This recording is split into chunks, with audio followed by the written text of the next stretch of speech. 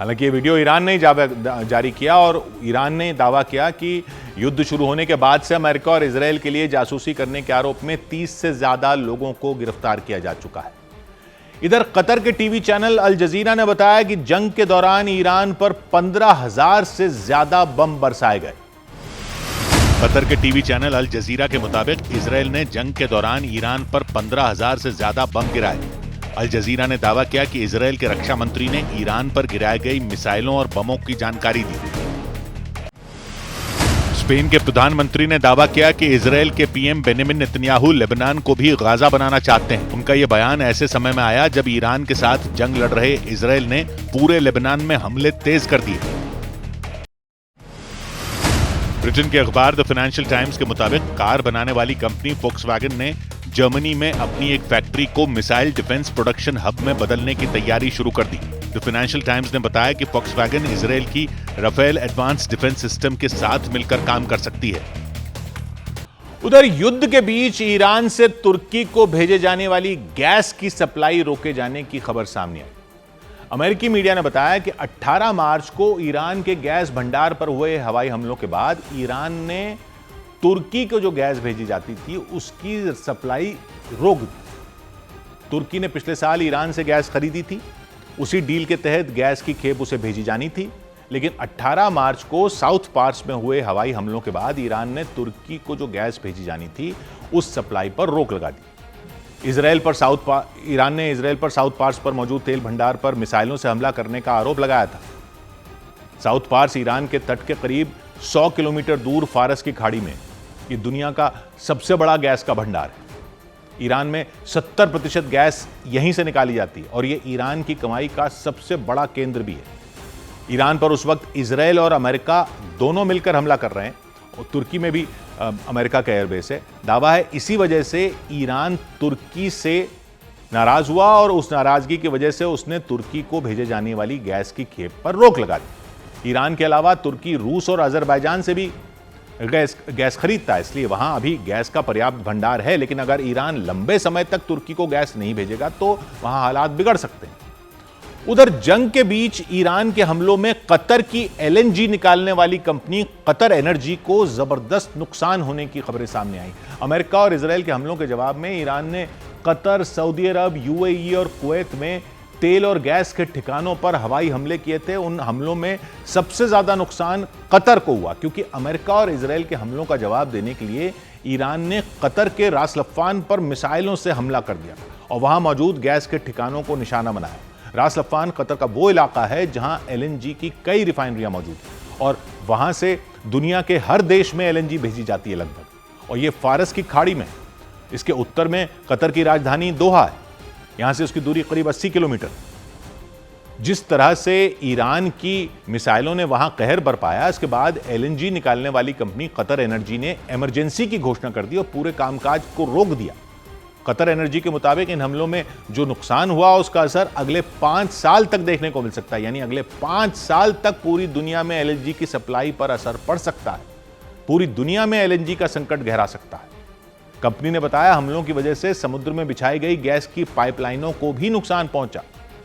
Qatar energy के मुताबिक gas refinery और पाइपलाइनों को ठीक करने में 3 से 5 साल तक का वक्त लग सकता है। सप्लाई ठप रहने की वजह से कंपनी को हर साल करीब 2000 करोड़ डॉलर यानी भारतीय रुपयों में 1,80,000 करोड़ रुपए का नुकसान होगा। यानी इसकी वजह से कतर का गैस कारोबार बुरी तरह प्रभावित हुआ और उसका असर आने वाले दिनों में पूरी दुनिया को होने वाली एलएनजी की गैस की सप्लाई पर दिख सकता है। कतर एनर्जी के मुताबिक ईरान के हमलों के बाद एलएनजी गैस निकालने का काम पूरी तरह से ठप हो गया। इसे फिर से शुरू करने में 3 से 4 महीने लग जाएंगे। अमेरिका और इजरायल के खिलाफ छिड़ी जंग के बीच ईरान ने एक बड़ा दावा कर दिया। ईरान के सुप्रीम लीडर के प्रतिनिधि अली अकबर अहमदियान के मुताबिक ईरान 20 साल से जंग की तैयारी कर रहा था। उसकी सेना पिछले 2 दशकों से अमेरिकी सेना का मुकाबला करने की तैयारी में जुटी थी। इसके लिए ट्रेनिंग ली जा रही थी। सुप्रीम लीडर मुश्तबा खामनेई के प्रतिनिधि ने अमेरिकी सेना को चुनौती तक दे दी और दावा कर दिया कि ईरान उससे लड़ने के लिए 20 साल से तैयारी कर रहा था। अमेरिका से जंग की शुरुआत कई साल पहले ही हो चुकी थी। ईरान की सेना लगातार अमेरिकी सेना को टक्कर देने की ट्रेनिंग ले रही थी। इस दावे के साथ ही ईरान ने अमेरिका को खुली चुनौती दे दी। अली अकबर अहमदिया ने अमेरिकी सैनिकों को मैसेज दिया 2 शब्दों का, कम क्लोजर, करीब आओ। ईरान की तरफ से यह बयान ऐसे समय में आया जब आशंका जताई जा रही है कि अमेरिका पश्चिम एशिया में 3000 सैनिकों की तैनाती करने वाला है और ईरान के अधिकारी ने कह दिया कम क्लोजर। अमेरिकी अखबार द वॉल स्ट्रीट जर्नल की रिपोर्ट का कहना है अमेरिका 3000 सैनिकों की ब्रिगेड कॉम्बैट टीम भेज सकता है वहां। यह टीम ईरान के खिलाफ जंग में अमेरिका और इजरायल की मदद कर सकती है अगर जमीन पर सैनिक उतारने पड़े तो। हालांकि तैनाती कब होगी यह जानकारी नहीं दी गई।